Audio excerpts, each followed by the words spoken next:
Je tiens à saluer tout le monde, tous ceux qui ont pu se déplacer et venir à cette assemblée, le Premier ministre, le président du CNT, notre président d'instruction, les membres du gouvernement, nos chefs religieux, les chefs coutumiers, les représentants de la société civile et les chefs de village. Vous renouvelez mes salutations les plus sincères. Ceux qui n'ont pas pu faire le déplacement, je les salue tous. Ensuite, je remercie Dieu de nous avoir accordé cette journée, qu'on puisse vous renouveler nos vœux pour la nouvelle année 2025. Avant d'entamer mon propos, nous rendons hommage au président El Hadji Touré, qui était le président de la société civile et qui est décédé. On prie le Seigneur pour que son âme repose en paix, que Dieu l'élève parmi les défunts musulmans, que Dieu nous permette de lui apporter longtemps nos bénédictions. Ceci dit, permettez-moi de vous saluer tous ici présents, de mes sincères salutations, de saluer l'ensemble de la population pour votre courage et votre abnégation, ainsi que votre patriotisme. La période dans laquelle on se trouve actuellement, qui est la transition, elle se fait dans les recommandations et les demandes du peuple. Tout ce qui a réussi a pu réussir grâce au courage et à l'abnégation du peuple. Cela réussit car cela est en accord avec les aspirations du peuple. Toujours nous saluons le peuple malien pour sa résilience et son endurance, leur dire que nous n'avons qu'un seul et unique but, qui est le développement du pays et la paix pour le pays. Cela ne va pas souvent sans désagréments. C'est pour cela qu'il faut que chacun soit résilient et endurant durant ces périodes pour que notre but à tous, qui est le développement du pays, puisse aboutir. Je vous salue donc tous et salue la population tout entière et rends hommage à ceux qui ont péri lors des inondations qu'a connues le pays en 2024. Les pluies diluviennes d'hivernage cette année ont été très fortes et ont causé des pertes humaines et des dommages matériels. Nous rendons hommage et prions pour l'âme des disparus, que leur âme repose en paix, que Dieu dans sa miséricorde puisse leur pardonner leurs éventuels péchés, que Dieu puisse adoucir leur demeure. Concernant les blessés, que Dieu leur apporte la guérison. Vous l'avez tous dit ici, que les inondations ont été dévastatrices pour notre pays, car celui-ci n'était pas prêt pour de telles pluies, et personne n'aurait pu imaginer que cela aurait pu être aussi dévastateur. Ce n'est pas seulement au Mali, c'est plusieurs zones du monde entier qui ont connu des pluies torrentielles et des inondations. C'est dans ce contexte, et au vu des pertes humaines et des complications que nous avons connues l'année dernière, que nous allons cette année mettre en place des mesures pour que ce genre de complications ne se répète plus dans nos populations. Cependant, cela ne va pas sans désagrément.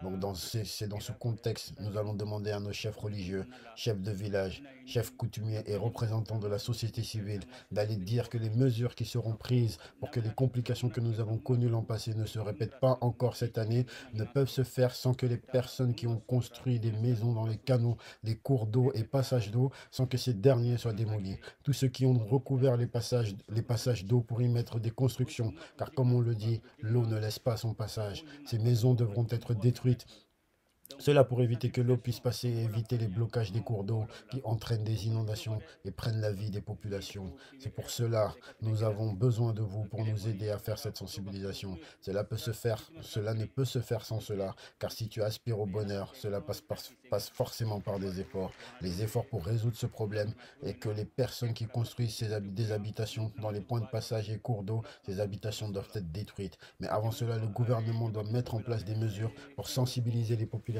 et leur faire comprendre la démarche et faire de telle sorte que les désagréments ne soient pas trop pesants pour ceux qui ont leur habitation à ces endroits. S'il plaît à Dieu, nous trouverons une solution.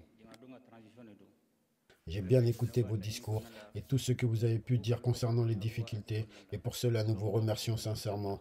Comme je vous l'ai dit, tout ce qui a réussi car cela était conforme à l'aspiration des populations. Cette transition appartient au peuple malien, car elle est conforme aux aspirations du peuple et à leur dévouement et à leur but. Donc je vous remercie du profond du cœur.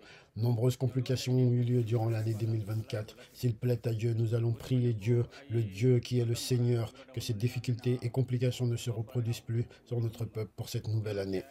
Demandez à Dieu une nouvelle fois que cette nouvelle année soit pour nous une année prospère, une année de stabilité pour notre pays, de propager l'entente sur nos populations, que toutes les demandes et aspirations du peuple, quelles qu'elles soient, puissent leur être exaucées. Ensuite, vous avez souligné certains points que je vais développer ici, mais avant cela, tout ce que vous avez dit ici Tous les ministres sont présents, le Premier ministre est présent, tous les ministres sont présents. Donc toutes les difficultés que vous avez évoquées, je sais qu'ils les ont entendues, qu'ils ont entendu vos doléances et ils ont compris vos préoccupations. Je sais qu'après cette réunion, chacun fera de son mieux pour résoudre ces difficultés et répondre aux besoins des populations. Dans ce cadre, vous avez parlé de la sécurité, de la défense et de la stabilité. Dans un premier temps, nous rendons hommage à nos vaillants soldats qui sont vent debout matin et soir, et rendre hommage aussi à tous ceux qui ont perdu la vie, que Dieu puisse leur pardonner. La vie de soldat est d'une dureté sans égale. Il plaît à tout commandement d'armée, lorsque tu sors avec tes troupes, que vous puissiez tous rentrer sains et saufs au complet. Mais lors d'une bataille, seul Dieu sait qui restera et qui vivra. Donc personne ne souhaite y perdre la vie. Donc pour ceux qui y ont perdu la vie, nous prions Dieu pour eux, qu'Allah leur pardonne et apaise leur tombe. Et pour les blessés, nous prions que Dieu leur fasse guérison. Ensuite, nous saluons les femmes de soldats, car être femme d'un soldat n'est pas chose aisée. Je me souviens lorsque nous étions sur le terrain, lorsque tu pars en opération, tu pars pour 9 mois. Après ces 9 mois, vous êtes relevé par d'autres unités. Et si l'hivernage arrive alors que tu es toujours sur ce théâtre, alors tu feras plus que 9 mois sur le terrain, donc tu dépasses parfois plus d'un an. Cette difficulté a souvent été la cause de plusieurs divorces de soldats, donc c'est suite à cela que les décideurs de l'armée ont voulu réduire cela à 6 mois. Cela pour vous dire que le rôle de femme de soldat est très difficile. Donc il est nécessaire ici de saluer très chaleureusement nos femmes de soldats pour leur abnégation et leur courage.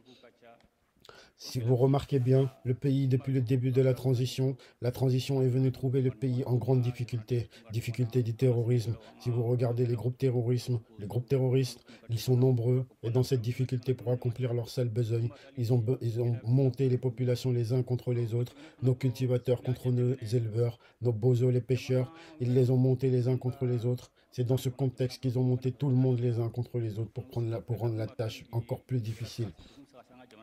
Ensuite, si vous observez bien, d'autres, d'autres pays étrangers aussi, dont la sauce a été versée dans le pays, dont les intérêts ont été menacés, eux aussi sont entrés dans le conflit pour accentuer les difficultés sur notre pays. Si vous observez, plusieurs choses ont changé dans notre défense, mais encore plein de choses sont en cours de changement.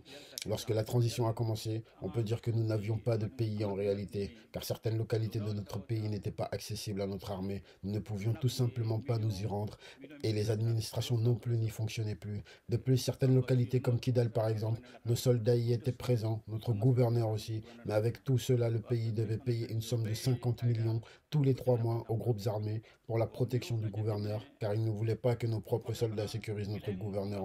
En ce temps, la MINUSMA était présente et tous les autres étaient présents. Tout cela pour vous dire, pour vous démontrer qu'en réalité, nous n'avions pas réellement de pays. Le conflit au départ principalement était confiné au nord du pays, mais ils ont sciemment déplacé le conflit vers le centre du pays, jusque vers le sud, pour enfin gangréner tout le pays. Si vous observez cela, cela n'a pas été fait par hasard, cela a été fait à dessein. Tout cela a été fait pour partitionner le pays. Si tu vois que tu veux aller libérer le nord, c'est qu'on t'a pas encore apporté des difficultés dans les zones du centre et du sud. Donc le but était de répandre l'insécurité pour que nous-mêmes nous puissions abandonner le nord. Donc l'armée malienne était dans ces difficultés-là. Elle était engagée dans des combats dans tout le pays. Vous n'avez plus de pays, notre pays est morcelé, les combats sont partout. Donc c'est dans ce contexte que des efforts ont été menés qui ont porté ses fruits. Comme j'ai dit, beaucoup de choses ont été faites, mais encore beaucoup plus reste encore. Qu'est-ce qui a changé maintenant? Qu'est-ce qui a été fait? Qu'est-ce que l'armée a pu faire maintenant? Si tu observes, nous n'avons aucune grande ville au Mali dans laquelle l'armée malienne n'est pas présente, alors qu'auparavant nous avions un grand nombre de grandes villes dans lesquelles l'armée n'était pas présente et où l'administration n'était pas présente. Les terroristes avaient pris les villes et s'y étaient installés. C'est eux qui faisaient la police, c'était eux l'administration, c'était eux la justice. La justice, c'était eux qui géraient tout. Mais aujourd'hui, grâce à Dieu, cela n'existe plus sur aucune terre du Mali. Tout cela pour vous dire que l'armée a consenti des efforts. De plus, le ciel de notre pays n'était pas à notre disposition, car les pays étrangers qui étaient présents nous empêchaient d'y accéder. Mais Dieu merci, aujourd'hui, notre ciel est à notre disposition. Là où on le souhaite, on peut s'y rendre à n'importe quel moment. Là où nous sommes tous ensemble, là où nous sommes tout l'ensemble du territoire a été repris. Nous y avons envoyé nos forces, car quand tu n'as plus de maison, tu cherches d'abord ta maison. Lorsque tu retrouves ta maison, tu balaies ta maison pour retirer les ordures. Donc maintenant, nous avons récupéré notre maison et nous sommes en train de balayer notre maison pour y retirer les ordures. C'est dans ce contexte, si vous voyez, si vous observez, nous avons envoyé notre gouverneur à Kidal et le sous-préfet, ainsi que les services administratifs. Ensuite, comme vous avez pu le remarquer, notre gouverneur, le général Gamou, vous pouvez le voir, ne pas ménager les efforts tous les jours pour aller chercher les populations. Car lorsque nous avons repris Kidal, ils ont fait courir le bruit auprès des populations que l'armée venait pour les anéantir et tous les tuer. Donc ils ont affrété une centaine de camions d'Algérie pour déplacer les populations et vider la ville. Il n'y avait plus rien. Donc maintenant, une fois l'armée arrivée, ceux qui sont restés ont vu que l'armée ne leur avait rien fait. Donc maintenant, le général Gamou réalise tout ce qui est en son pouvoir pour faire venir toutes les populations dans la ville de Kidal. Il est donc important que nous fassions revenir l'ensemble des services administratifs et les services publics, que ce soit les banques, les douanes, la police, les hôpitaux, les écoles. Vous-même, vous avez vu, il n'y avait plus d'école à Kidal. La difficulté était les enseignants qui n'avaient pas accepté d'y aller enseigner. Mais aujourd'hui, grâce à Dieu, aujourd'hui, ils ont accepté par patriotisme d'y retourner. C'est pas facile, mais par patriotisme, ces enseignants ont accepté d'aller enseigner à Kidal. Donc nous essayons de faire revenir l'administration et les services sociaux de base à Kidal et faire revenir les populations pour qu'on ait un pays. Car si tu as un territoire sans population, ce n'est pas un territoire que tu as, ce n'est pas un pays que tu as. Donc aujourd'hui, c'est le travail qui est en cours afin de faire revenir les services sociaux de base et l'administration pour que dans les jours à venir, dans les mois à venir, le pays devienne un pays stable avec une administration présente partout ainsi que les services sociaux de base pour que si l'on souhaite faire quoi que ce soit, que ce soit des élections, des événements festifs, que l'ensemble des populations puissent y participer. Donc nous saluons au passage les populations de nos sincères salutations. Si l'on observe aussi avant, pour que notre armée puisse aller en opération, cela était très compliqué. Mais aujourd'hui, nous pouvons mener nos opérations chaque fois qu'il nous en convient, que ce soit de nuit, qu'il nous sied, ou que ce soit le jour, nous pouvons mener nos opérations sans en référer à qui que ce soit, car le matériel de guerre a été acheté à cet effet. Si on observe auparavant, lorsqu'un de nos soldats était blessé au front, pour pouvoir l'emmener à l'hôpital, nous devions réaliser une demande écrite auprès de la MINUSMA. Cette demande peut faire 2 jours, 3 jours ou plus parfois. Tu ne reçois même pas de retour et vous attendez, et souvent le blessé finissait par succomber de ses blessures. Parfois vous insistez, vous les appelez, parfois ils acceptent, parfois pas. Donc plusieurs de nos hommes ont péri ainsi, certains ont eu de la chance et s'en sont sortis. Tout cela pour vous dire que nous n'avions pas la main sur notre pays et sur nos propres affaires, mais aujourd'hui par la grâce de Dieu, puis par la résilience et la persévérance de nos populations, nous avons pu réunir les deniers nécessaires pour acheter ces matériels. Aujourd'hui, un de nos hommes qui se blesse, peu importe où, nous pouvons le récupérer, que ce soit de nuit ou de jour, un avion peut aller le chercher. Tout cela pour vous dire que pas mal de choses ont changé dans notre contexte. Aujourd'hui, nous avons toutes sortes d'équipements, mais cela n'est pas fini. Mais par la grâce de Dieu, puis par la résilience et la persévérance de nos populations, nous avons pu réunir des deniers nécessaires pour acheter du matériel, que ce soit du matériel aérien ou du matériel pour les troupes au sol, nous en avons. C'est pour cela, si vous observez auparavant, l'ennemi venait nous attaquer. Tu vois l'ennemi en train de se rassembler, 5 personnes, 6 personnes, jusqu'à arriver à plus d'une centaine de personnes. Ces centaines d'hommes attaquaient un camp, tu pouvais les voir comme dans un film, car tu observes depuis le début le rassemblement jusqu'à la fin, mais tu ne pouvais rien y faire. Ils viennent, attaquent les gens, et repartent comme bon leur semble. Mais maintenant, cela est terminé. Depuis le moment où vous vous rassemblez, nous nous déployons contre vous. Vous avez vu, des terroristes se sont réunis entre eux à Tinzaouaten. Un drone est allé les frapper. C'est comme ça maintenant. Nous ne laissons plus le temps à qui que ce soit de venir attaquer nos soldats. Mais le combat contre le terrorisme est un combat complexe et compliqué. Parce que le terrorisme est un peu comme un voleur. Et le propriétaire, le voleur le surveille. Et au travers d'un détour, hop, il te vole. Donc le combat contre le terrorisme, c'est un peu ça aussi. Parce qu'ils se sont mélangés à nos populations, parce que le combat face à face régulier, ils n'acceptent pas ça. De se dire, ils sont là, on va aller les chercher. Non, ils disparaissent, ils se mélangent aux populations. C'est pour cela que le terrorisme est complexe à combattre. Vos soldats patrouillent entre des villes, ils vont poser des mines sur leur chemin. Lorsque ces mines explosent, tu retrouves qu'il y a des femmes et des enfants aux alentours. Comment peux-tu faire? Tu ne peux vraiment pas combattre, car à ce moment-là, ce sont les populations qui vont mourir. Parce qu'ils se sont mélangés avec les populations. Mais malgré toute cette complexité, nous allons les combattre. Il n'y aura ni pitié, ni clémence. Nous les combattrons jusqu'au jour où cela sera terminé. Dans ce contexte, pour que notre armée puisse travailler, nous avons noué des partenariats avec des pays comme la Russie, la Chine, la Turquie, avec leur aide Parce qu'auparavant, même si vous possédiez les fonds, vous ne pouviez pas acheter de matériel, car les Français se disaient naturellement, si nous acquérons du matériel, leur présence à eux n'aurait plus d'utilité et ils perdraient de leurs intérêts. Donc c'est pour cela que l'acquisition de matériel était difficile, même si tu as les sous. C'est dans ce contexte que nous nous sommes tournés vers la Russie, vers les Chinois, car si tu as les fonds, eux, ils te vendent. Parfois même quand tu n'as pas les fonds, si tu leur demandes à dette, ils te vendent leurs armes à dette. C'est pour cela que nous sommes tournés vers eux c'est pour cela que nous nous sommes tournés vers la Russie et les Chinois. Car si tu as les fonds, eux, ils te vendent. Parfois même quand tu n'as pas les fonds, si tu leur demandes à dette, ils te vendent leurs armes à dette.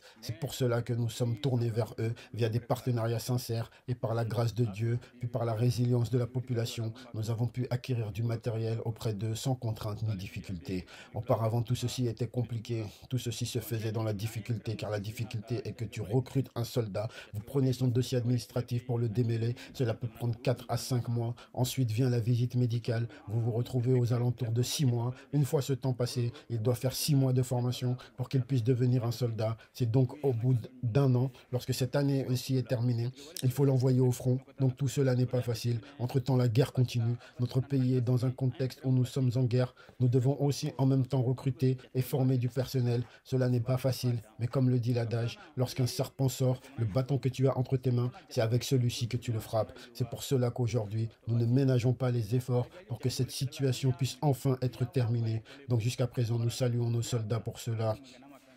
Donc les stratégies que nous avons mises en place pour combattre ces groupes armés, car il y a la guerre contre le terrorisme, mais aussi ils ont monté nos populations les uns contre les autres. Il y a plein de combats que nous devons mener, mais le principal des combats est le terrorisme. Et ce combat, il n'y aura ni pitié ni clémence. Ce combat sera réalisé, ce qui est des conflits entre nos populations, des médiations peuvent être envisagées entre eux, mais le terrorisme sera combattu, cela ne souffre d'aucune ambiguïté.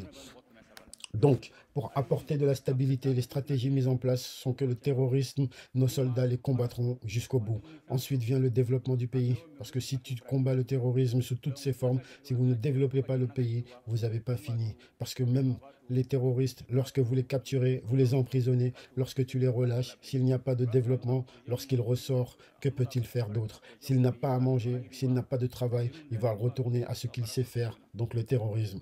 C'est pour cela que les soldats font leur combat et aussi à côté le gouvernement met en place des plans pour réaliser des projets qui nous permettront de proposer du travail à nos compatriotes, ce qui fera même lorsqu'une personne quitte le combat terroriste qu'elle puisse vivre normalement et travailler pour subvenir à ses besoins. Si vous observez aujourd'hui le nombre de terroristes qui ont fait reddition, c'est un peu moins, c'est à peu près 300 personnes. Bon, ces 300 personnes, si tu souhaites les réintégrer dans la société, s'ils ne trouvent pas de travail ni de subsistance, un jour, ils retourneront vers le terrorisme. Donc, pour combattre le terrorisme, il faut aussi développer le pays pour qu'ils puissent gagner leur vie, leur subsistance et n'iront plus vers le terrorisme par la suite. C'est pour cela que nous travaillons pour créer des projets pour développer le pays, ouvrir des usines qui permettront aux populations de trouver du travail. La troisième stratégie est la diplomatie. Donc, dans les échanges avec les autres pays, car tu ne peux pas mener ce combat seul, tu dois pouvoir t'appuyer sur d'autres pays, car dans la vie, personne ne s'est fait tout seul. Tu t'appuies forcément sur quelqu'un pour t'accomplir, car ce combat, il n'y aura ni pitié, ni clémence. Nos ennemis ont leurs intérêts dans nos pays, et nous avons mis notre pied dessus. Donc de leur côté aussi, ils sont sans foi ni loi. Donc pour qu'on puisse sortir de cette situation, nous devons rechercher des partenaires qui puissent nous aider dans cette guerre. C'est donc dans ce contexte que nous avons des partenariats avec des pays comme la Russie, la Chine, la Turquie, pour qu'ils puissent nous aider dans nos difficultés. Pour apporter la sécurité, la paix et la stabilité, trois entités doivent travailler. Le premier, c'est le soldat. C'est les soldats. Eux doivent faire leur rôle, leur combat, combattre le terrorisme. Le deuxième, c'est le gouvernement, comme je vous ai dit. C'est à eux de mettre en place et réaliser des projets pour que les terroristes qui se repentissent ne puissent plus retourner au terrorisme. Troisièmement, c'est la société civile. Car la société civile, c'est eux qui peuvent parler aux populations. Car dans nos coutumes, lorsqu'une femme, par exemple, parle à son enfant, il l'écoute. Ce qu'elle dit, il l'écoute. Lorsqu'elle parle à son frère, il l'écoute. Donc ce sont les enfants, les frères, les maris des gens qu'on le retrouve dans le terrorisme.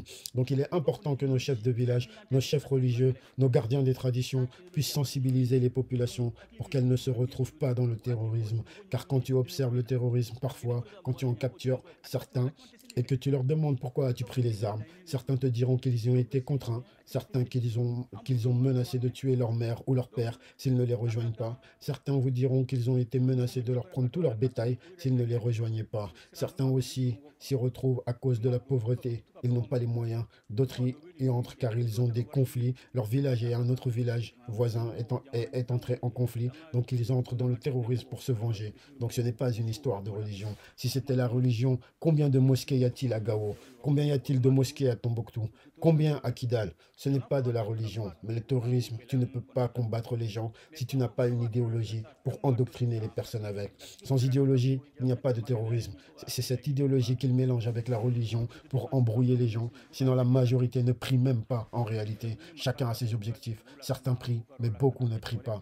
Nous les connaissons, nous en avons capturé plein. Donc il est nécessaire que ceux qui y sont entrés contre leur gré, car ils ont été menacés de tuer leurs parents et autres, que nos chefs religieux, nos chefs de village, nos gardiens de nos traditions, la société civile, les femmes puissent sensibiliser les jeunes et les hommes pour qu'ils ne se retrouvent pas dans ce genre de situation. Le pays aussi doit faire le nécessaire pour pas que ces jeunes tombent dans ces travers et ces difficultés. Le gouvernement met en place actuellement des stratégies permettant car les populations ont demandé lors du dialogue intermalien de désarmer toutes les milices, les groupes d'autodéfense, ceux qui ont pris les armes pour défendre leurs villes, villages et leurs terres dans le cadre du combat contre le terrorisme. Cela aussi ne peut pas continuer pour toujours, car cela aussi est une forme d'insécurité. Mais comme il y a eu un consensus de tous les désarmer lors du dialogue intermalien, donc s'il plaît à Dieu, le mois prochain, le ministre de la Réconciliation va débuter ses travaux. Environ 3000 personnes est prévu de travailler avec eux. Environ 3000 personnes, il est prévu de travailler avec eux. 2000 d'entre eux seront pris dans le cadre de l'armée. Ils commenceront du début comme les autres. Comme les autres ont commencé leur classe. Ils ne vont pas atterrir dans l'armée ainsi. Ils commenceront du début comme les autres ont commencé leur classe. Eux seront pris, environ 2000 d'entre eux. Leurs armes leur seront prises. Le pays est en charge de la défense. Ensuite, les 1000 personnes restantes, ce sont les personnes par exemple souffrantes, etc., qui ne sont pas en mesure de devenir soldats dans l'armée. Ils seront formés à un métier pour leur trouver un travail. Tout ceci découle d'une stratégie pour apporter la sécurité. Ensuite, dans le même contexte, nous avons des chefs de village, des chefs religieux et des membres de la société civile, car pour devenir soldat, on doit te former, mais tu ne seras pas formé sur ton lieu de vie, où nous souhaitons que tu sois formé. Tu seras formé là-bas. Venir dire je ne peux pas quitter mon village, ce n'est pas permis. Là où les soldats sont formés, vous serez formés avec eux. Donc vos armes vous seront récupérées et tu iras te former.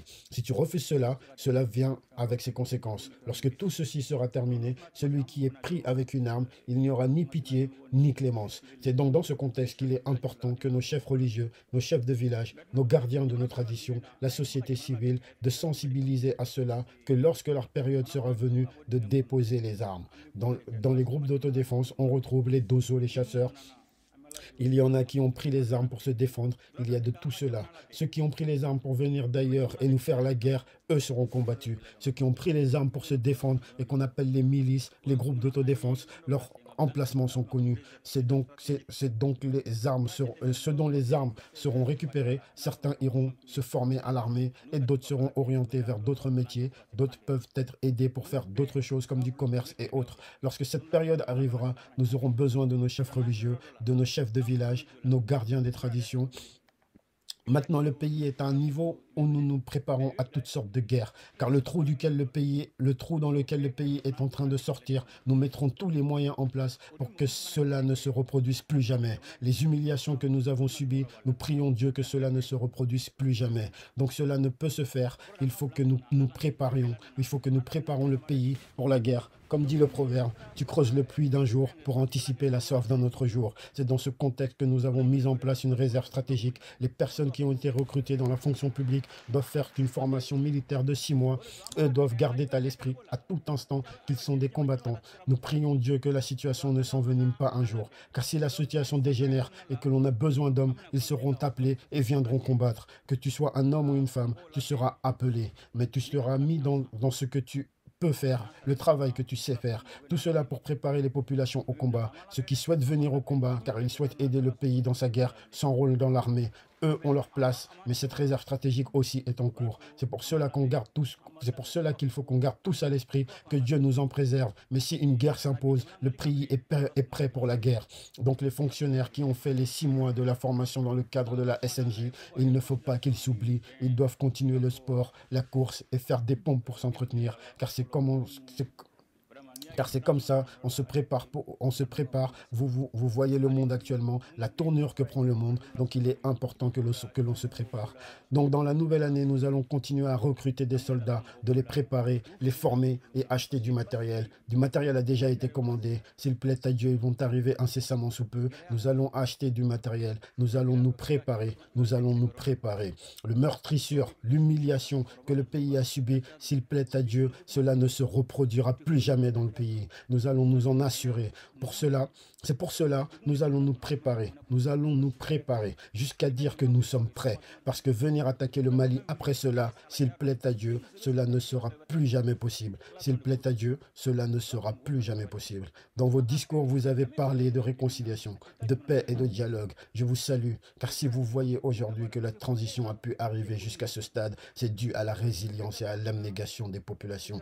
Jusqu'à présent, ce dont c'est le rôle de sensibiliser les populations à la résilience et à l'endurance. Il s'agit des chefs de village, des chefs religieux, des chefs coutumiers, de la société civile. Nous vous saluons de nos salutations les plus sincères, car la stabilité de tout un chacun a son intérêt à la stabilité. L'insécurité, la difficulté, tu ne peux pas comprendre ces difficultés tant que tu n'es pas allé au front. Certains pleurent les larmes de leur corps, des hommes et des femmes, des vieux, uniquement pour avoir la paix et la stabilité. Ils ne demandent pas de la nourriture, juste la tranquillité, car ils sont en grande difficulté, car la discorde, c'est pas bon.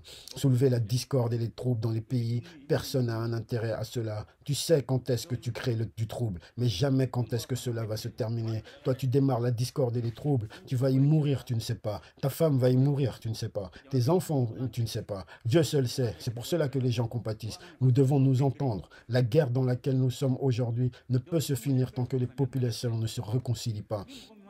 Mais il est nécessaire que chacun puisse lâcher un peu de la corde de son côté, que chacun respecte son prochain dans ses coutumes et ses traditions, que chacun respecte son prochain dans sa religion. Notre pays est un très ancien pays, un très grand pays. Ce n'est pas un petit pays. Les problèmes qu'on n'a jamais eus les siècles passés, qu'est-ce qui fait que nous avons ces problèmes aujourd'hui? S'il n'y a pas quelqu'un derrière. Aujourd'hui, les difficultés et les problèmes que rencontrent les pays que rencontre le pays bénéficient à qui? S'il y a un trouble, qui peut aller au marché? Qui peut aller voyager dans le pays?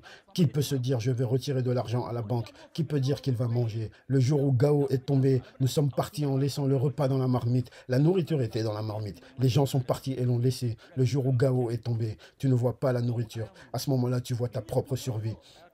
Les gens doivent comprendre que nous sommes en guerre. Le pays est en guerre. Nous combattons le terrorisme. D'autres ennemis, des pays ennemis nous combattent. Ils nous combattent dans le cadre du combat contre le terrorisme. Ils nous mènent une guerre économique. Donc tous les Maliens doivent comprendre que nous sommes en guerre. Celui qui ne comprend pas que nous sommes en guerre, que Dieu nous en préserve et nous en éloigne. Le jour où tu comprendras, il se trouvera que le mal a déjà été fait. Que Dieu nous en préserve et nous en éloigne. Amen. Il est donc important que chacun comprenne, pour que chacun de nous endure et soit résilient. Nos coutumes de cousinage à plaisanterie sont allées où? Quelle est leur importance aujourd'hui? Tu ne peux pas savoir que les gens en veulent à notre pays jusqu'au point où ils créent des troubles entre les différents chefs religieux. Lorsque l'on recherche, on se rend compte que ces personnes qui sont à l'étranger, ce ne sont même pas des Maliens. Donc lorsque cela se produit, cela crée des troubles chez nous. Les gens se disputent, s'insultent. Lorsque l'on recherche les personnes, on se rend compte qu'elles ne sont même pas dans le pays. Certains sont dans le pays, mais la grande majorité ne le sont pas. Bon, si vous ne comprenez pas cela, au final, vous vous invectivez, vous causez des troubles, et au final, vous en venez aux mains, aux armes. Ça se termine comment?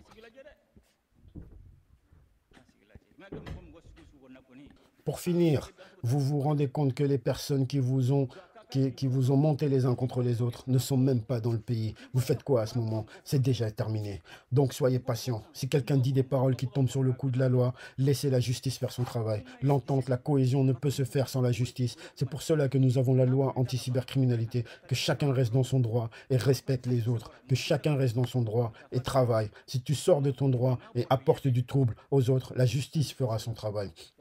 Il faut que tout le monde comprenne cela. Si vous voulez la stabilité, ça ne va pas sans la justice. Il y a un mais dans cela. Car toi, tu veux qu'il y ait de la stabilité, mais tu ne veux pas respecter la loi. Cela n'est pas audible. Il y a trois choses. Faut que je vous le dise. Il y a trois choses, il faut que je le dise aux Maliens. Ces trois choses, rien ni personne ne pourront aller à l'encontre. Premièrement, la sécurité des populations, la sécurité du pays. Si tu dois en être le sacrifice, tu en seras le sacrifice. En tout cas, si tu dois en être le sacrifice, tu en seras le sacrifice. Tout ce qui touche à la sécurité des populations, à leur bien-être, à la sécurité du pays, nous n'aurons aucune pitié, aucune clémence. Si tu dois en être le sacrifice, prie Dieu pour pas être attrapé à cela, sinon tu en seras le sacrifice. Il faut que les gens comprennent. Combattre la population n'a aucun intérêt. Nous, de notre côté, nous n'allons regarder personne faire cela. Deuxièmement, la stabilité du pays. Toi, tu t'assois, tu dis des paroles, tu fais des choses qui montent les gens les uns contre les autres, qui apportent du trouble dans le pays, qui amènent à faire couler le sang des paisibles populations. Nous n'allons pas nous asseoir à te regarder, nous n'allons pas nous asseoir à regarder. Qui que tu sois, si tu fauches les règles te faucheront. Il est important que les gens soient patients. Si tu sors pour dire sortez pour tuer des gens, que tu dis sortez et tuez des gens. Comment tuer des gens? La parole est une balle de fusil. Une fois sortie de ta bouche, jusqu'à son point de chute, jusqu'à sa cible, personne ne peut l'arrêter. Quand tu tires une balle de fusil, lorsque le coup est parti, personne ne peut l'arrêter. La parole est comme une bombe. Lorsqu'elle sort, elle déferle. Donc jusqu'à présent, que les gens soient plus patients. Nous sommes en plein combat. Chaque jour, il y a des trahisons, des complots qui se dessinent contre le pays. Mais on ne vous dit pas tout, car on sait que le peuple est éprouvé. Donc on essaye de régler cela souvent entre nous, sans en référer aux populations. Mais je vais vous en toucher un mot sur quelques-uns, que vous puissiez comprendre un peu. On n'aime pas dire certaines choses, mais parfois, arrivé à un certain niveau, on est obligé de vous le dire pour que vous puissiez comprendre que le pays est en guerre. Nous combattons les ennemis de toutes parts, mais ce sont certains de nos propres ressortissants qui les aident à cela. Donc on doit s'asseoir et les regarder eux, quoi.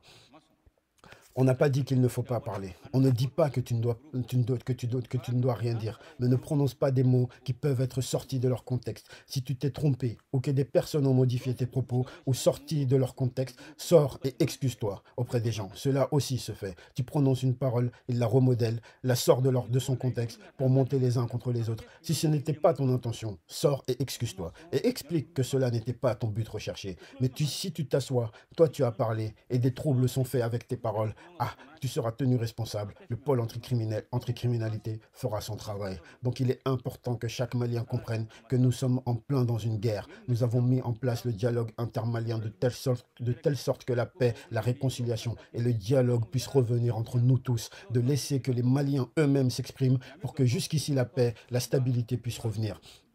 Donc si vous observez, ils ont mis en place plusieurs stratégies contre le pays dans le but de le déstabiliser. Mais par la grâce de Dieu, aucune de ces stratégies n'a abouti. C'est pour cela jusqu'ici, avec la population, nous devons redoubler d'efforts. Dans un premier temps, lorsque nous avons demandé à la France de partir, ils ont fait un grand rassemblement à Anifis, des groupes terroristes, des groupes armés. Ils les ont tous réunis pour leur dire qu'eux vont partir, mais qu'ils doivent unir leurs forces pour combattre le Mali, pour que ça soit une histoire de couleur, les blancs contre les noirs. Ce jour-là même, le général Gamon était présent. Il leur a dit que lui, il ne combattra pas l'armée, ni le pays. Et celui qui combattra le pays, il le combattra aussi. Donc lui, il s'est retiré. Il n'a pas accepté. Il a retiré ses éléments avec lui. Certains l'ont trahi et les ont suivis. Fahad Al-Mahmoud qui a été tué l'autre jour, lui il l'a trahi et il les a suivis. Certains se sont retirés du général Gamon pour rejoindre l'ennemi, pour combattre le pays. Eux ont attaqué le bateau Tombouctou parce que cela était le but des Français. Eux sont sur le départ, donc mettons de la sauce à tout le reste. Que ce soit une histoire de blanc contre noir, Gamon a refusé, le général Oulmid a refusé. Ils m'entendent parler à l'instant. Si c'est vrai ou si c'est faux, ils les ont réunis à un éfice pour leur demander de faire alliance tous ensemble pour combattre le pays. Que ce soit une histoire de blanc contre noir. La France, à ce moment, ils étaient sur le départ. Dieu merci, cela n'a pas abouti. Ensuite, qu'est-ce qu'ils ont fait? Ils ont répandu des fausses rumeurs disant que Gao va tomber, Gao sera attaqué, tellement qu'ils ont ébruté cela, que certains ont vendu leur maison pour fuir la ville de Gao. Mais saluons ici la population de Gao, car la majorité est restée derrière son armée. Sinon, ils voulaient faire tomber Gao de cette manière. Ils ont fait des tracts pour les distribuer partout, pour dire que Gao sera attaqué, Gao va tomber. Après cela, une fois parti, car il y a deux groupes de terroristes, l'État islamique et le JNIM. Lorsque eux combattaient, ils combattaient uniquement l'État islamique. Lorsqu'ils faisaient leurs opérations, leur général venait. À l'époque, j'étais vice-président. Ils déposaient la carte pour montrer comment ils allaient faire leurs opérations. Sur la carte, on pouvait voir les positions des deux groupes terroristes étaient parfaitement connues, mais ils disaient de frapper uniquement l'État islamique. Je leur disais pourquoi uniquement l'État islamique alors que les deux groupes sont des groupes terroristes, Ils me rétorquaient qu'eux avaient comme instruction de combattre uniquement l'État islamique alors que ces deux groupes, eux, nous combattent. Ce qu'ils font, c'est qu'ils combattent l'État islamique jusqu'à les faire tomber, mais en partant, ils les réactivent à nouveau. Avec l'ancien président Bazoum, ils sont sortis pour dire non, Menaka va tomber. À ce moment, la MINUSMA devait partir. Pour faire paniquer les populations, ils ont envoyé des messages partout que Menaka va tomber, Menaka va tomber. Les soldats ont redoublé d'efforts, Menaka n'est pas tombé. À ce moment-là, Bazoum avait un grand nombre de terroristes de l'État islamique en prison. Il les a tous relâchés, tout ça pour déstabiliser la zone. Donc par la grâce de Dieu, cela non plus n'a pas abouti. Ensuite, lorsqu'on dit que le terrorisme, que la France est derrière, les gens ont du mal à comprendre. Ils pensent qu'on parle juste comme ça. Nous en avons les preuves irréfutables. Lorsque le combat était chaud pour les terroristes, ils ont fait une grande réunion au Niger. À l'époque, Bazoum était le président, tellement qu'ils voulaient que le pays sombre. Donc, comme ils n'ont pas réussi, ils m'ont envoyé un émissaire qui m'a dit clairement ce qu'on vous demande, le terrorisme, c'est nous qui sommes derrière. Mais ce qu'on vous demande, c'est que vous et le Burkina, parce que comme la guerre faisait ravage de toutes parts, ils n'avaient plus d'endroit pour se replier et fuir, parce qu'ils étaient frappés partout, frappés partout. Donc ce qu'on vous demande, c'est que le terrorisme, nous sommes derrière. Donc le JNIM, eux, vous les laissez, vous vous associez à nous, nous combattons l'État islamique ensemble pour les faire tomber, mais les autres, vous les laissez. Mais pour que vous soyez sûr que c'est bien nous qui sommes derrière, nous vous donnons un mois, vos camps ne seront pas attaqués et aucune de vos villes ne sera attaquée. Si le mois passe sans qu'aucune attaque n'ait lieu, vous vous alliez avec nous pour combattre l'autre groupe. Maintenant, il dit qu'ils iront voir le président du Burkina. Je l'ai appelé pour lui dire de ne surtout pas accepter. Maintenant, il y a un autre pays qui lui a demandé de leur... Il y a un autre pays à qui ils ont demandé de leur laisser un couloir, car le Mali les avait encerclés. Il n'y avait plus de porte de sortie pour fuir. Le Mali est frontalier d'un pays qui est aussi frontalier du Burkina. Ils leur ont demandé de leur laisser un couloir pour que les terroristes puissent s'enfuir via leur pays. Donc ils leur ont mis la pression. Eux ont accepté. Nous, on a refusé. Nous, on leur a dit, si vous nous combattez, on vous combat. S'ils laissent nos pays, on les laissera. Donc le pays qui leur a fourni le couloir en passant par leur pays, c'est ce pays qui est attaqué aujourd'hui. Mali, Niger et Burkina, tous les pays qui sont attaqués aujourd'hui, c'est eux qui leur ont donné des couloirs. C'est pour ça que les terroristes ne peuvent être des alliés. Ce ne sont ni des alliés fiables, ni des amis fiables. Tu as beau t'allier avec de quelque manière que ce soit, il va finir par te combattre. Pourquoi? Ce sont les Français qui sont derrière eux. Si tu refuses leur doléance aux Français, ils t'envoient leurs terroristes. Bon, ce sont ces pays qui sont attaqués aujourd'hui. Cela ne nous concerne en aucun cas, car cela fait plus de 10 ans que nous sommes dedans. Cela ne nous concerne en rien. Donc on leur a dit de ne pas accepter. Ils ont accepté, mais aujourd'hui, c'est eux qu'ils attaquent. Après cela, ils ont envoyé un drone, un très grand drone, qui est venu et est entré dans l'espace aérien du Mali. Il est entré au Mali, seulement les radars l'ont pris. Il était à très haute altitude, un très grand drone. Le ministre de la Défense m'a appelé pour m'informer qu'un drone est entré dans notre espace et demande autorisation de l'abattre. Je leur ai demandé d'attendre et de m'indiquer par où il est entré. Ils m'ont indiqué le pays par lequel il est entré. Je me suis dit, nous n'avons aucun problème avec eux. Je leur ai demandé d'attendre un peu pour leur demander. J'ai envoyé un émissaire à ce président pour leur faire part et leur montrer les photos que ce drone a quitté votre territoire pour entrer dans notre espace aérien. Est-ce que cela est à vous? Il m'a répondu que cela ne leur appartenait pas. Donc on a investigué. On a trouvé que le drone est entré depuis un autre pays. Ce pays est frontalier au Mali. Il n'est pas en bon terme avec les pays de l'AES. Les doués d'intelligence comprendront. Donc il est venu de là-bas et s'est faufilé et est entré dans l'autre pays, puis s'est faufilé le long des frontières jusqu'à entrer au Mali. Ce jour-là, on pouvait le bombarder d'un missile. Mais comme le pays par lequel il est entré dans le nôtre est un pays ami, j'ai demandé au ministre de la Défense d'attendre un peu, le temps d'investiguer sur sa provenance, car si on le bombarde et que cela leur appartient, ça sera un incident. Il se peut qu'ils se sont trompés et sont entrés dans notre territoire sans s'en rendre compte. Donc j'ai envoyé un émissaire à leur président qui m'a confirmé que cela n'est pas un drone à eux. Je lui ai donc dit que si ce n'est pas le sien, cela ne se reproduirait plus une deuxième fois. Cela ne se reproduira pas. Donc pourquoi il est venu? Le pays que le drone a quitté, les Français y sont présents. Nous ne sommes pas en bon terme avec eux et la France est chez eux. Pourquoi ils font cela? Tout cela pour vous dire que la déstabilisation du pays, ils y travaillent. Suite à cela, qu'ont-ils fait encore? Ils ont fait une vidéo. Si vous regardez sur les réseaux, vous allez retrouver cette vidéo qui explique que le Mali va tomber aux mains des terroristes en 2024. Est-ce que lorsqu'ils auront pris le Mali, ils iront prendre le Sénégal, puis combattre la Côte d'Ivoire? C'est pas une histoire pour en finir avec l'Afrique, ça, avec l'Afrique de l'Ouest, ça. Le terrorisme est au Nigeria, le Mali est dedans. Pareil pour le Burkina et le Niger. Hey, ils vont venir attaquer le Sénégal et la Côte d'Ivoire. Après ça, le Bénin et le Togo, le Ghana, puis c'est fini. Donc pour vous dire que ceux-là veulent en finir avec l'Afrique, tout simplement. Celui qui ne comprend pas cela, c'est que tu n'as rien compris. Ce n'est pas que le Mali dans cette histoire. C'est pour cela, ceux qui ne comprennent pas, on leur a dit de se joindre à nous pour combattre. Ils n'ont pas voulu. Lorsqu'ils comprendront, malheureusement, il sera trop tard. Moi, je l'ai déjà dit, cela ne nous concerne en rien. Nous sommes déjà dedans. Depuis plus de 10 ans, nous n'avons plus de cela. Nous n'avons plus de cela. Mais ceux qui ne sont pas entrés, ils n'auront pas le temps d'acheter du matériel. Ils n'auront pas le temps de se préparer et leur pays sera déstabilisé. Tout cela pour vous dire que les Français sont dans un tel état, dans une telle posture. Ils sont dans une posture de kamikaze. Ils ont été chassés de nos pays. Leurs intérêts ont été perdus. Vous-même, vous avez vu des coupures d'électricité chez eux. Pourquoi? Car ils n'ont plus accès à l'uranium du Niger. Si tu vois que tu vends de l'uranium aux autres pays et en plus tu l'utilises pour tes propres besoins d'énergie, si jamais tu n'en as plus assez pour tes besoins énergétiques, alors en vendre à d'autres, n'en parlons pas. Au jour d'aujourd'hui, ils sont dans une posture de kamikaze. Ils n'ont ni pitié dans leur cœur, ni clémence. C'est pour cela nous non plus n'ayons ni pitié, ni clémence. Ouvrons les yeux.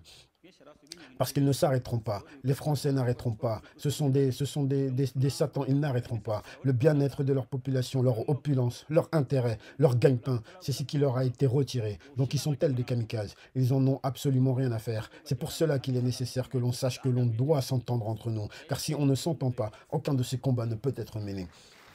Donc dans vos discours, vous avez parlé des réformes. Les réformes sont un souhait des populations. Les réformes ont été faites partout, sur l'ensemble des ministères, pour répondre aux souhaits des populations dans tous les domaines, que ce soit en termes d'économie, en termes de santé, de l'éducation. Ces changements ont été réalisés avec succès. Donc on va parler dans les grandes lignes. Notre première constitution par la grâce de Dieu, puis grâce aux efforts de nos populations, cela a pu être mis en place.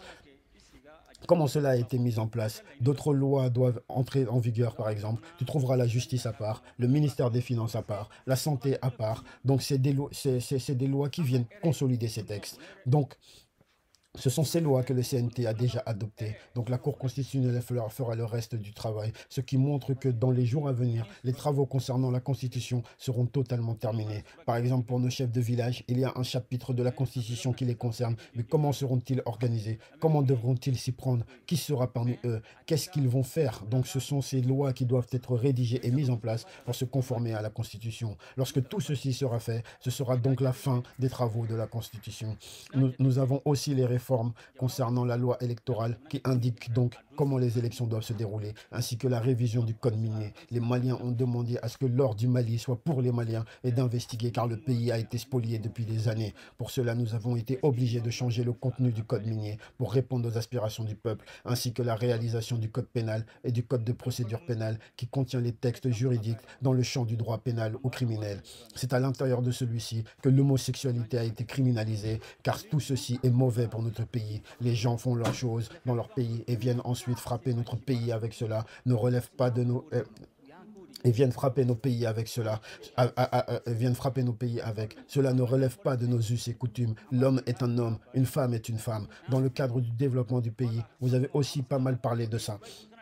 Concernant le développement, vous voyez jusqu'à présent, nous en sommes à ce niveau-là, que notre pays n'arrive pas à prospérer, que le pays n'avance pas, que nos ressources ne sont pas les nôtres. Tout cela découle d'une stratégie qui nous ont été imposées. Ce n'est pas du hasard. Dans la vie, il n'y a pas de hasard. Tout ce qui est fait, assis-toi et réfléchis. Il y a quelque chose derrière. Ça a été fait pour une raison. Donc notre pays a été mis dans cette situation. Cela a été fait sciemment, car il faut que vous compreniez une chose. Notre prospérité correspond à leur malheur à eux. Leur prospérité à eux correspond à notre malheur à nous. Car si nous nous enrichissons, eux ne seront rien. Donc si eux aussi s'enrichissent, nous aussi nous ne sommes rien.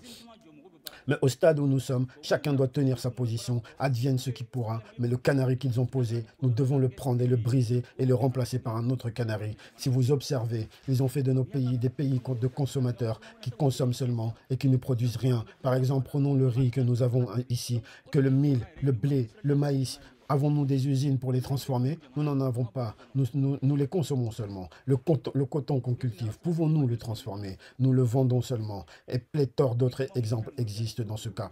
Le sous-sol du Mali est extrêmement riche, mais tout ce que l'on a aujourd'hui, nous ne sommes pas en mesure de l'exploiter parce qu'ils nous ont mis dans cette dynamique-là. C'est ce qu'ils ont fait de nous.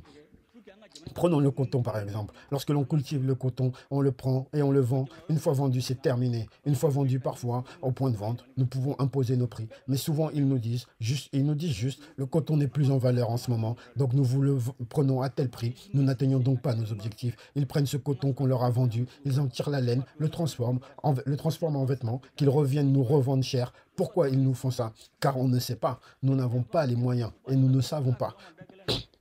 Bon, pour que le pays puisse se développer, il faut que vous puissiez créer des usines. Si vous créez des usines, la production peut être transformée sur place. Les agriculteurs pourront cultiver et gagner leur vie. Lorsque le produit arrive en usine, cela crée de l'emploi, beaucoup d'emplois. Si vous construisez beaucoup d'usines, les personnes trouvent du travail. Bon, ceux qui travaillent dans les usines, pour le coton par exemple, lorsqu'ils le transforment en vêtements, celui-ci aussi est vendu et renfloue les caisses du pays. Si vous prenez nos mangues, par exemple, si nous les transformions en jus, par exemple, non seulement on en aurait pour notre consommation, mais on pourrait en vendre aussi. C'est ce qui développe un pays. C'est l'industrialisation qui développe un pays. Mais ils ont fait de nous des consommateurs. Nous devons sortir de cela. Aujourd'hui, quelle grande usine pouvez-vous citer au Mali aujourd'hui? Les Ecoma et autres ont été tous liquidés. L'huile que nous produisions, ils ont dit que cette huile est mauvaise pour la santé. Ils ont fermé l'usine et l'ont mis de côté. Ils ont menti pour que notre pays reste dans la consommation uniquement. Ils favorisent d'autres pays aussi pour que eux fabriquent et transforment des produits. Les problèmes de chacun sont ses propres problèmes. Nous aussi, nous devons nous battre et maintenir notre position. Nous aussi devons construire des usines, qui nous permettront de transformer nos produits sur place pour que nos populations aient du travail, pour que nous puissions commercer. C'est ce qui développe un pays, c'est ce qui permet à ce que les richesses puissent circuler. Mais nous avons tout cela et ils viennent les prendre pour aller les transformer et revenir nous les revendre cher. Il est donc nécessaire que l'on travaille pour construire des usines car les usines rapportent beaucoup. Chacun aura sa part, les gens auront du travail, le commerce sera plus prospère, le pays sera plus développé. Mais cela ne peut se faire sans un élément important qui est le transfert de compétences. Ce que nous n'avons pas, c'est ce que nous n'avons pas. Et c'est pour cela maintenant, tout ce que nous faisons, nous envoyons nos ressortissants aller apprendre les technologies, les comprendre et apprendre à les construire. Par exemple, la mini-centrale nucléaire que nous souhaitons réaliser pour améliorer nos ressources énergétiques. Aujourd'hui, des Maliens étudient en Russie pour cela. Le travail n'a pas encore commencé, mais ils étudient la technologie pour savoir ce que c'est. Car si on ne fait pas cela, nous allons la construire, mais d'autres viendront y travailler. Lorsqu'elle tombera en panne, nous ne pourrons pas la réparer. Avec la Chine aussi, beaucoup de nos soldats sont actuellement en Chine. Nous achetons des équipements en Chine qui sont montés sous nos yeux dans les usines en Chine pour voir les méthodes de construction et d'industrialisation. Donc si on arrive à avoir cela, nous avons une usine de lithium, nous n'avons pas le choix, nous sommes obligés de partager avec d'autres car nous ne savons pas comment l'exploiter. Nous n'en avons pas la capacité, ni le savoir, ni le matériel. Mais nous devons nous préparer, nous devons préparer nos étudiants pour qu'ils aillent étudier, pour comprendre comment cela se transforme. Certains Maliens savent comment cela se transforme, mais ils sont peu. Si les connaisseurs du lithium se multiplient, le Mali est recouvert de lithium partout. Il nous suffit de creuser seulement et construire une usine qui exploitera le lithium et qui sera la nôtre. Mais si tu n'en as pas, la connaissance, comment peux-tu faire? Tu dois aller chercher une tierce personne. Donc il est nécessaire que tout ce qu'on fasse, qu'on y applique le transfert de compétences pour que nous puissions être nous-mêmes, pour que nous puissions redevenir nous-mêmes et ouvrir des usines pour exploiter nos ressources. Car si nous n'avons pas cela, nous devrons obligatoirement nous associer à d'autres et au final, nous ne gagnerons pas suffisamment. Donc concernant le code minier 2023, parce que les populations disent qu'ils n'en voient pas les bénéfices ni aucune amélioration dans leurs conditions de vie, c'est donc dans ce contexte-là qu'un audit a été réalisé pour identifier la part de l'État si celle-ci n'est pas prise en otage et aussi avec nos partenaires si chacun paye tout ce qu'il doit à l'État. C'est dans ce contexte que nous avons appris que l'État avait été lésé à plusieurs endroits. Plusieurs taxes devaient être payées au pays. Ils ne les ont jamais payées. Nous les avons donc appelés pour leur exposer les faits, en expliquant à tous que vous nous devez ceci, vous nous devez cela, mais vous n'aviez pas payé. Donc maintenant, à vous de payer, vous devez payer tant. C'est donc ainsi qu'on a renégocié les contrats. Une fois les négociations terminées et qu'on s'était mis d'accord sur ce qu'ils devaient payer au Mali, c'était l'équivalent de 1 000 milliards. Même la Sotelma en fait partie. Les membres de la Sotelma sont au courant. C'est donc dans ce contexte que nous avons mis en place des efforts pour tous les remplacer. Nous avons acquis plus de parts dans ces entreprises et on ne peut plus nous escroquer maintenant. Donc tous ces contrats qui ont été renégociés équivaut à 1 000 milliards, ce qui signifie que chaque année, le Mali avait un manque à gagner équivalent à peu près à 1 000 milliards, voire plus. Chaque année, et combien d'années en tout? Près de 20 à 30 ans. Prenons juste l'équivalent d'1 milliard par an. Cela fait 30 milliards au total. Cela peut faire énormément pour le pays. Cela peut construire un hôpital, une école. Pour vous dire que nous avions été escroqués. Donc chacun doit jouer sa partition. Les ministres ont joué la leur. Arrivés à la justice, eux aussi ont fait de leur mieux. Il est le lieu ici de saluer nos ministres et de saluer la justice pour le travail réalisé. Parce que les gens ne pouvaient pas penser que lorsqu'un Français vous vole, l'État leur qu'il était possible de l'enfermer. Ceux qui n'ont pas accepté de payer ce qu'ils nous devaient, nous les avons mis au trou. C'est ce qu'on a dit depuis le début à l'échelle du pays. Il n'a ni pitié ni clémence. Même si tu es un Malien, alors qui plus est un ressortissant d'un autre pays, de la même manière que tu as besoin d'argent, nous aussi avons ce même besoin. Donc on ne peut accepter que tu viennes mettre main basse sur les bénéfices de l'État. Donc certains ont accepté de payer et d'autres non. Ceux qui n'ont pas accepté, nous les avons envoyés en prison. C'est donc avec cette somme de 1 000 milliards, c'est le lieu ici de saluer nos commerçants pour leur patience et leur persévérance. On avait annoncé à la télé que nous allons leur rembourser 200 milliards de leurs dettes auprès de l'État. Mais suite à cela, nous leur avons remboursé 345 milliards. Ça a été payé avec cet argent-là, l'argent des contrats renégociés. Ensuite, nous avons aussi des dettes envers d'autres pays, ce qu'on appelle la dette extérieure. Nous avons payé 60 milliards de cela. Pour le reste, nous avons acheté du matériel de guerre et d'autres types de matériel aussi. Si tu n'es pas audacieux dans ce monde, ta place y sera réduite. Donc chaque année, c'est cela qui était volé au pays, chaque année. Et cela a été possible par des Maliens. On parle de corruption. Nous combattons la corruption à deux niveaux. Nous combattons la corruption dans le pays et nous combattons la corruption aussi hors de nos frontières. C'est ces mêmes qui disent que nos pays sont des pays pauvres, des pays où la corruption règne, mais eux quittent leur pays pour venir piller les ressources de notre pays et venir nous dire derrière que nous sommes des pays corrompus. Comment pouvons-nous comprendre cela? Bon, c'est eux qui nous appauvrissent. C'est eux qui nous appauvrissent, car ils viennent piller nos deniers et nos ressources pour ensuite nous dénigrer que nous sommes des pays pauvres, des pays corrompus, alors que c'est vous qui nous amenez cette corruption. Mais cela n'a pas été fait à l'insu de certains Maliens. Cela se fait avec la complicité de certains Maliens. C'est pour cela que chacun joue sa partition et tienne sa position. Si Dieu t'a confié quelque chose ou il t'a confié le peuple, c'est leur droit qui t'est confié. Mais si tu prends peur de combattre cela, personne ne le fera à ta place. Tu resteras seul avec tes problèmes. Donc, pour répéter une nouvelle fois, concernant les ressources économiques du pays, il n'y aura ni pitié, ni clémence dans ce sens. On ne cherche même pas à comprendre. Au-delà de cela, le code minier qui a été élaboré, son contenu local insiste sur le fait que toute réalisation dont les Maliens ont la capacité et le moyen de sa réalisation, personne ne viendra d'un autre pays pour le réaliser.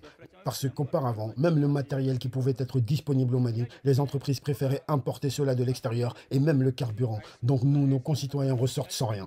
Mais maintenant, ça, c'est terminé. Donc ce contenu local, chaque année, c'est 2000 milliards qui sont mis à disposition. Mais il y a bien un mais. 2000 milliards, ceci qui a été mis à disposition des Maliens. Voici le cheval, voici la piste, à toi de courir. Donc faisons tout notre possible pour que ce ne soit pas une honte pour nous. Nous allons nous battre, mais chacun doit juste jouer sa partition. Donc maintenant, il faut que les Maliens puissent répondre à la demande et apporter les équipements demandés et disponibles dans le pays et les livrer.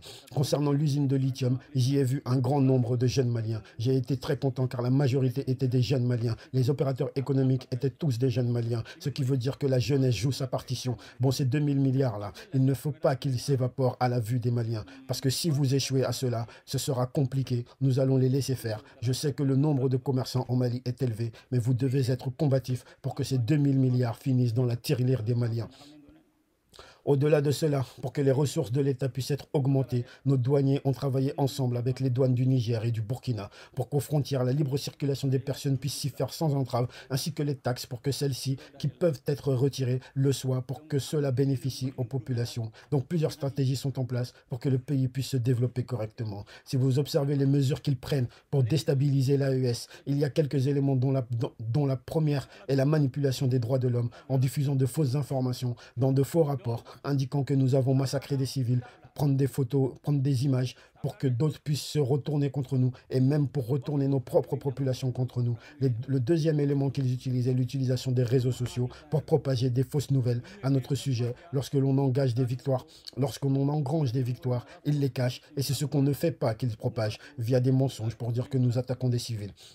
C'est pour cela qu'il est important que les populations soient tranquillisées. Les fausses informations qu'ils publient contre l'AES, vous ne devez pas les partager. Si vous aimez le Mali, vous devez aimer le Burkina, vous devez aimer le Niger. La tranquillité qu'on a aujourd'hui, je vous le dis, parce que comme on le dit, les gens ont leur agenda, mais l'agenda de Dieu est déjà bouqué. Au Niger, si le coup d'État n'avait pas eu lieu, à l'heure actuelle, ça aurait été très compliqué, car cela ne souffre d'aucun doute possible. Bazoum faisait partie de la trahison. Il a relâché ses terroristes, les frontières étaient ouvertes. Le but était de déstabiliser totalement le Mali et le Burkina. Bon, ça, c'est fini comment?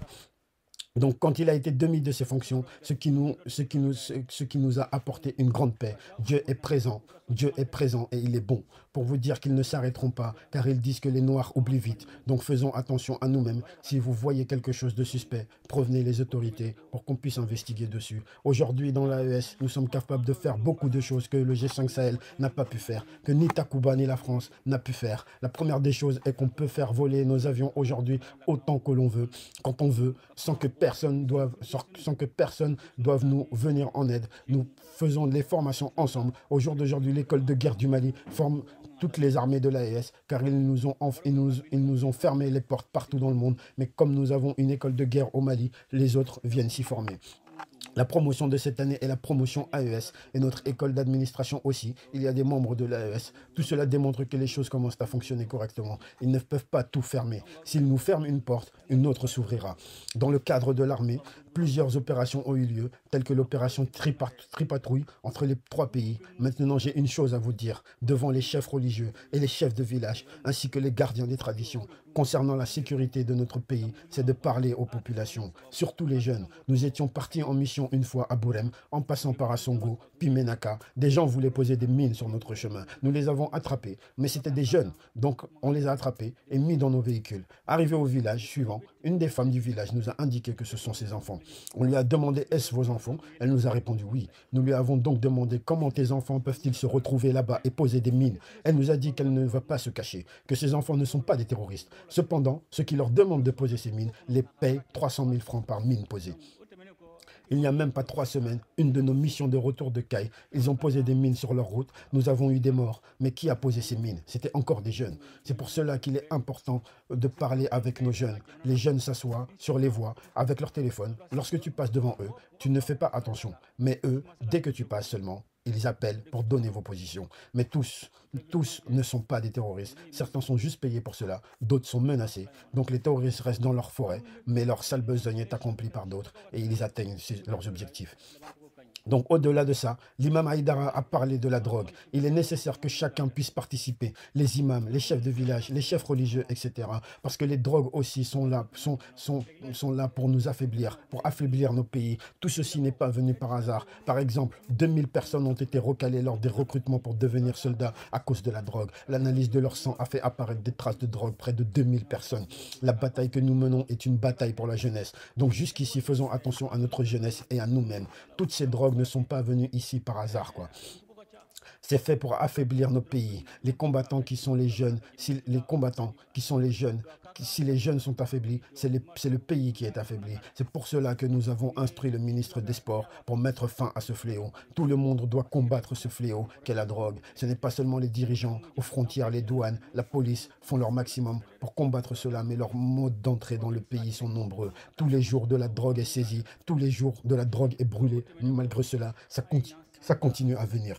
Il est important que chacun tienne sa position pour que notre pays ne soit pas affaibli. Car si tu t'affaiblis, si tu affaiblis la jeunesse, c'est tout le pays qui est affaibli. Parce qu'il n'y aura pas de relève. On ne trouvera personne pour prendre la relève du combat. Il n'y aura personne pour construire le pays. Le combat qu'on mène aujourd'hui, c'est un combat sur une trentaine, voire une cinquantaine d'années. Une seule personne ne peut pas mener ce combat. Donc il est important que nous fassions attention à nos jeunes.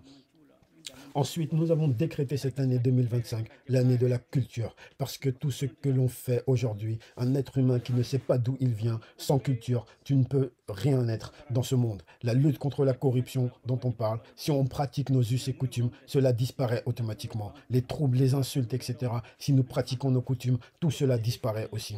Et même pour combattre ou construire le pays, si tu n'as pas l'amour de la patrie en toi, ce n'est pas possible. Tout est partie intégrante de la culture. Notre pays est un très ancien pays avec une grande histoire. Mais qu'est-ce qui nous a rendus ainsi? C'est parce qu'on nous a imposé des valeurs qui ne sont pas les nôtres et nous en avons oublié les nôtres. C'est ce que j'ai dit. Même parfois, tu regardes un simple film. Ce simple film, ce n'est pas fortuit. C'est fait pour t'influencer, pour t'éloigner de tes valeurs et détruire ton éducation. Il est important que l'on retourne vers nos valeurs profondes. Donc, s'il plaît à Dieu, les efforts seront fournis par les ministres. Pas mal de choses vont changer. Nous devons revenir à nous-mêmes. Les valeurs, la culture sont comme les fondations d'un bâtiment. Si les fondations de votre bâtiment ne sont pas solides, celui-ci s'effondrera sûrement. Donc, nous vous prions de nous aider dans nos efforts vers cette direction, ce qui nous permettra d'avoir un pays à notre image. Car si tu n'as pas de culture, tu ne sais pas d'où tu viens, ni où tu vas, tu t'affaiblis et tu deviens la risée des autres.